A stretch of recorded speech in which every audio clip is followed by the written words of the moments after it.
حدیث نمبر 2348۔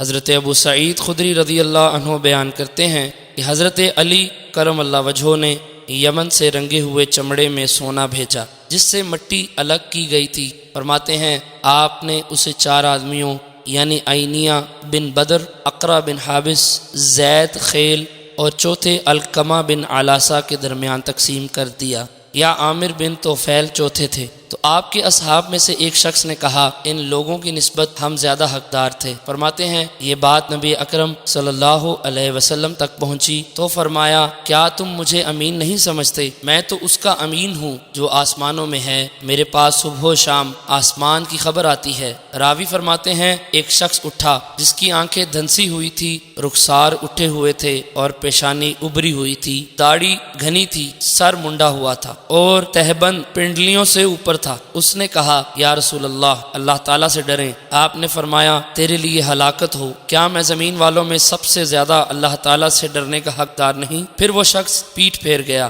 تو حضرت خالد بن ولید رضی اللہ عنہ نے عرض کیا یا رسول اللہ صلی اللہ علیہ وسلم، کیا میں اس کی گردن نہ مار دوں؟ آپ نے فرمایا نہیں، شاید وہ نمازی ہو۔ حضرت خالد بن ولید رضی اللہ عنہ نے عرض کیا کیا کتنے ہی نمازی ہیں کہ وہ جو کچھ زبان سے کہتے ہیں ان کے دل میں نہیں ہوتا؟ تو رسول اکرم صلی اللہ علیہ وسلم نے فرمایا مجھے اس بات کا مکلف نہیں بنایا گیا کہ میں لوگوں کے دل پھاڑ کر دیکھوں اور نہ یہ ان کے پیٹ چیر دوں۔ پھر دیکھا تو وہ شخص جا رہا تھا۔ آپ نے فرمایا اس شخص کی نسل سے ایسے لوگ پیدا ہوں گے جو اللہ تعالیٰ کی کتاب کو اچھی طرح پڑھیں گے لیکن ان کے گلوں سے نہ نیچے اترے گی، وہ دین سے اس طرح نکل جائیں گے جس طرح تیر نشانے سے نکل جاتا ہے۔ راوی فرماتے ہیں میرا خیال ہے آپ نے فرمایا اگر میں ان کو پا لیتا تو قوم سمود کی طرح ان کو قتل کر دیتا۔